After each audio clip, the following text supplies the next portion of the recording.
Hello there, sword friends. This is going to be a review of this 14th century reverse edge falchion from the Art of Swordmaking. Now, I'm not quite sure how to say the gentleman's name who works at the smith. It's Maciej Kopciuch. I'm going to massacre it, so I'm just going to refer to it as the Art of Swordmaking, and there you go. Now, before I get into the meat of the review, there are some things that you should know, some caveats, if you will. First and foremost, this sword was sent to me from sword friend Corey for the purposes of review, so tip of my hat and special thank you to sword friend Corey for sending me this sword to review. Sword friend Corey purchased it from the Art of Swordmaking, then sent it off to me, so to that end I am being asked to do a review, but I'm not being compensated. I'm not affiliated with the Art of Swordmaking in any way, and I'm also not a historic European martial artist of any kind, so take what you hear me say with a grain of salt, because I don't necessarily know how this sword is supposed to feel. I don't know much about the period in history that it was used in, and you know, I can talk about the aesthetics, what I think, what I see, and hopefully some of the video footage helps you determine if this sword is worth your hard-earned money or not. Also know that the video that you're going to see has some, tests in it, and there's no real scientific methodology to it. It's just me swinging it around, and hopefully that gives you an idea of what it would be like if you were to swing it around. There's not always an easy way to do that, but hopefully you garner something from it. This was the ad that supposedly sold sword friend Corey, and there are a couple differences. One, these measurements don't line up. I'll put measurements in the description down below, and it's supposed to be based on this kind of, well, at least these photos that I can see from this piece in the museum in France. Though there are some notable differences. It doesn't have this kind of etching on the sword, and this one did not come with a scabbard. Sword friend Corey was expecting to get a scabbard, but kind of towards the end of when the sword was being made, the manufacturer said, like, hey, I'm not sure how historic this scabbard is, and I'd rather not make one, which to me would be a bit of a downer in terms of buying. It didn't seem to bother sword friend Corey all that much, but to me, changing plans, well, it happens quite a bit in the process of making any project, would be a bit of a downer. Also, the measurements here provide some dimensions, but they don't really state what the original dimensions were. They don't necessarily state what the material was that this sword was made out of, or the pommel, or what material is being used for this sword. Anyway, the Art of Swordmaking, he has some About Me sections. His take on swordmaking seems to be to keep history in mind, though that is doing a very quick synopsis, if you will. Nevertheless, on this website, I encourage you to check it out. I'm going to put a link in the description down below. There's a ton of awesome eye candy on here, and a lot of these swords seem to have pretty elaborate, really interesting looking scabbards, while simultaneously having brags that have a kind of utilitarian beauty to them, if you will, being relatively simple on the grand scale of how elaborate they could be, but just having a lot of attention to detail, very, very clean looking, pretty simplistic, yet elegant niceness. Anyway, more about this sword. Let's get on with the review. And the main theme that I'm going to talk about as I look at this sword that's worth pointing out right now is the imperfections, because I'm going to talk about a lot of them, and I don't want you to get the wrong idea. This sword is littered with very minor imperfections. And it's important to note that this sword costs 1,300 euros. It'd be about 1,500 bucks if we're talking about, today's exchange rate. But in a nutshell, lots of little imperfections around here, and for that money, a lot of people are going to assume that it comes perfect. And if that's what you're assuming, then you would be wrong. You're probably going to be wrong anytime you buy anything, because no sword I've seen has been perfect. But in any case, this sword just has a lot of manufacturing remnants on it. There's lots of little scuffs, or lots of little nicks or pings, or lacks of symmetry, little things that indicate that every inch of it was touched and made by a human hand, and that's something a lot of people are going to think add character to the sword. I am one of those people. I don't think that that's necessarily bad. It's something I can appreciate, but to some folks it's going to drive them nuts. So I thought I'd let you know there's a lot of those little imperfections here. That's the one thing that I'll call out right ahead of time. However, they're all small, they're all cosmetic, and you kind of have to be anal to pick any of them apart. So I'll be doing that, but I thought I'd let you know ahead of time that they're everywhere. Moving on to the review, let's start with the pommel, or let's talk about the aesthetics and assembly here. Pommel, I don't know if it's brass or bronze, not entirely sure, but it does have a really interesting shape. It has kind of a slight taper to it. It kind of narrows down as it goes towards the peen. It also has some pings and dings in one side of the pommel more than the other.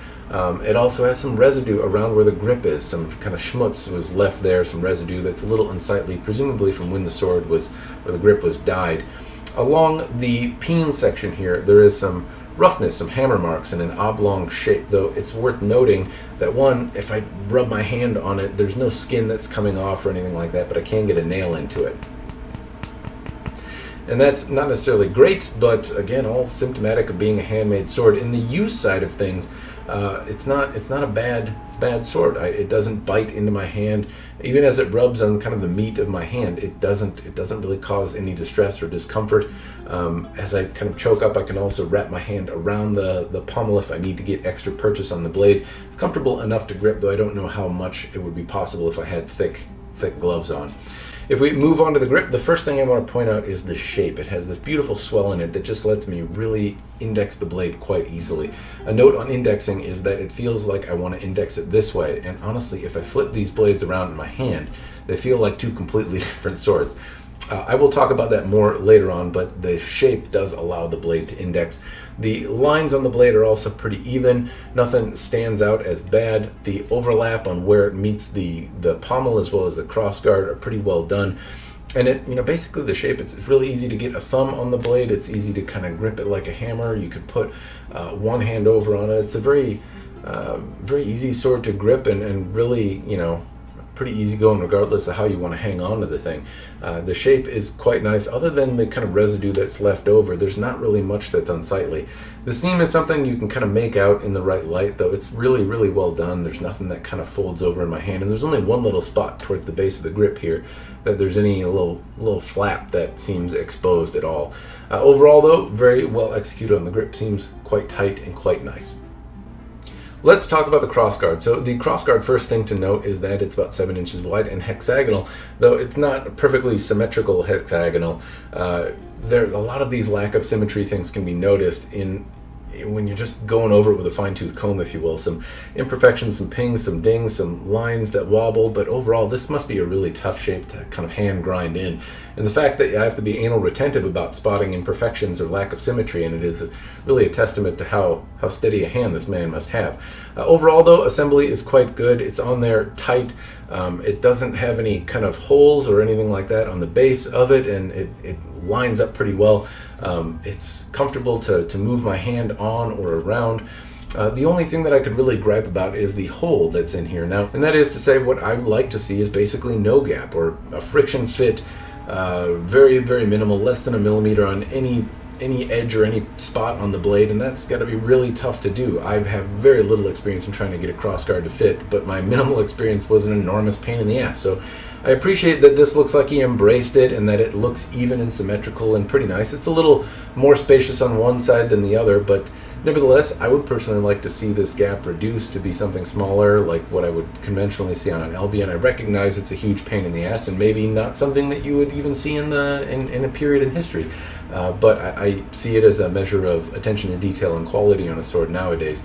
That's just me, though. In period or from a historical context, maybe that wasn't the case, and this may be more historically relevant. I don't know, but if you do, you can throw it in the commentary down below.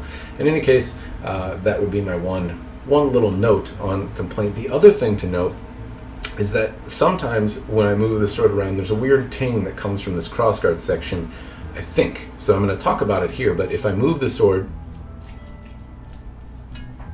you can hear this little ting happen from time to time.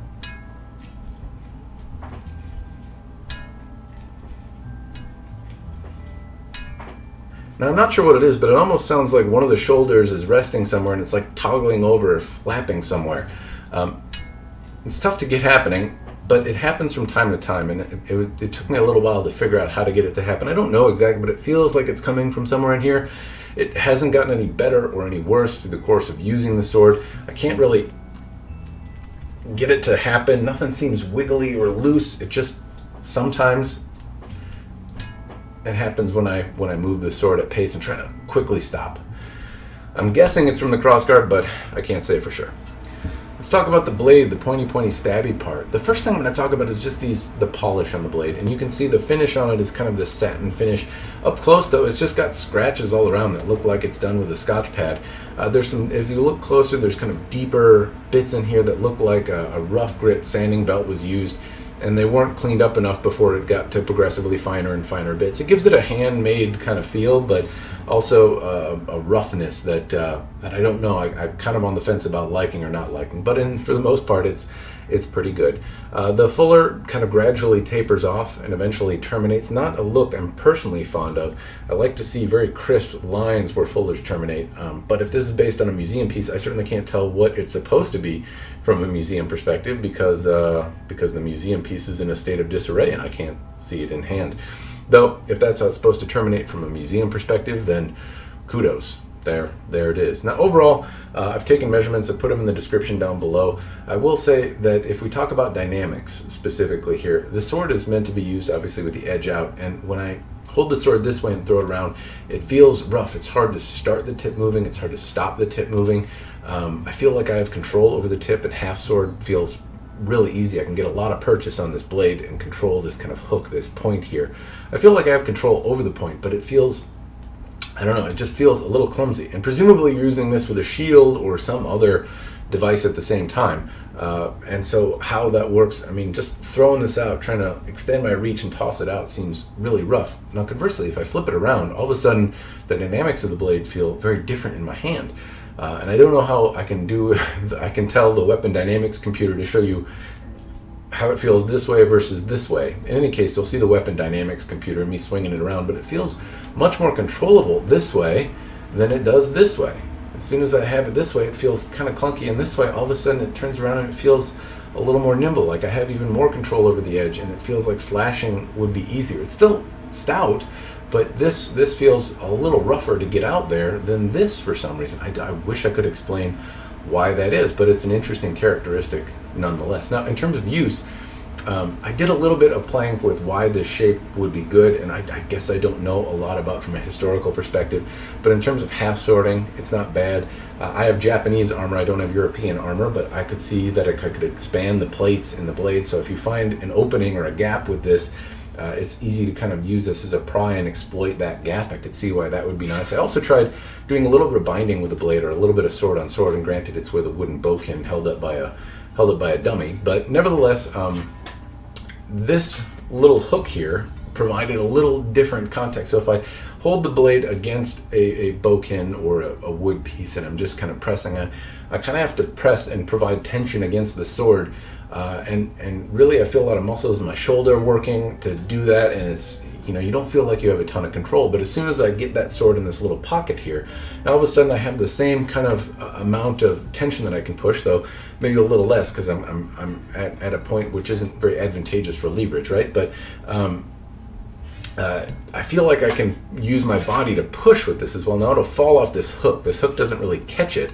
but I feel like I can just, if I keep it in that little pocket, I feel like I have a lot of control to move the sword around. It's an interesting thing. I don't know how useful it would be in practice, because, you know, when swords are flinging at your face and spears are coming in and, you know, things are flying in it with a momentum and an intention to hurt you, it's a lot harder to do these little catchy, tricky things. At least I don't have the skill to pull them off, and even a controlled scenario. So yeah, I'm not sure how useful that would be, but it was at least an interesting factor, and I could see how this would be handy for exploiting gaps in armor, at least getting into them if you could. It's really the sharpness that throws me off in terms of cutting, and you can see this in the cutting side of things. So I took it to a few different things. Water bottles, I took it to some fruit, and fruit was a vegetable, was about the only thing that it really cut through successfully. But tatami mats, it was rough. It didn't want to move through those tatami mats without a lot of gusto. It took a lot more energy than it should. The sword really did not do the work in tatami mats, and it didn't do very well on water bottles and such either. In terms of a thrusting sword, yeah, it's good, but falchions I thought were supposed to be these devastating cutting weapons, and this one didn't necessarily pan out to be that. It didn't give me the impression it was a great cutting weapon, kind of until I took it to a overgrown zucchini, and it cut really well through that, but I would have liked to see it do that with a tatami mat rather than a zucchini. In any case, now is the part where I get to, do I think this sword is worth it or not? The short answer for me is yes, but there are some caveats to that. So first, I want to acknowledge that I can attribute some of the smaller imperfections that I see on this to character, and the fact that one person kind of had a hand in every square inch of this blade.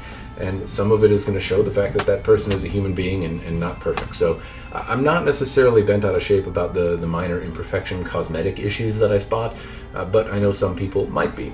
The other bit to note is that this is an interesting shape. It's non-standard. It's not something that you can necessarily go out and find anywhere. You can't just go buy a reverse blade falchion off the shelf in most places, or at least I haven't seen them available like this. So this non-standard shape is another reason that working with a custom smith is probably not a bad idea. Two, it's supposed to be tied to a blade in history or replicated off a piece from a museum, and if you enjoy that kind of note in history, that tie to a historical object, then that's another selling feature that you don't necessarily get, at least with a lot of places. There are places that try to replicate things from a museum, but oftentimes they can be quite expensive, or they can miss the mark entirely and be very, very loosely based and not necessarily feel like a weapon on your hand, which this does. Now, the flip side is that, well, I appreciate those things. Not everyone is going to care that this is based on a piece from a museum. Some people do. A lot of people, I would argue, probably don't. Additionally, a lot of people might get bent out of shape about the imperfections and things like that and want something as close to aesthetic perfection as possible. Places like Albion charge very similar amounts of money for something that I think gets closer to being aesthetically uniform and symmetrical and perfect. They're not perfect either, but for about the same amount of money, you get a couple steps further in that process than this sword is. The last thing I suppose I should note is the sharpness. That's a bit of a deterrent for me. It's something easy to correct, but on a $1,500 sword, I don't think you should really have to correct the sharpness out of the box. It should be ready to go. I'd imagine that's something that you could address or get sharper. Maybe you could ask in the manufacturing process that it be given a very, very keen edge. Not entirely sure, honestly, but it's one thing that I would say is disappointing from the manufacturing standpoint, but easily enough corrected, and something I can't necessarily for sure say is a problem. Maybe this is as historically sharp as it should have been. I guess I don't know the context around that.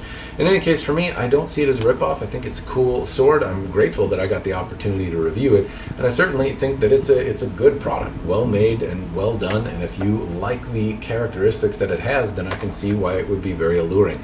However, if you are not in love with some of the characteristics, I can also see why it would be a little off-putting, at least to some buyers.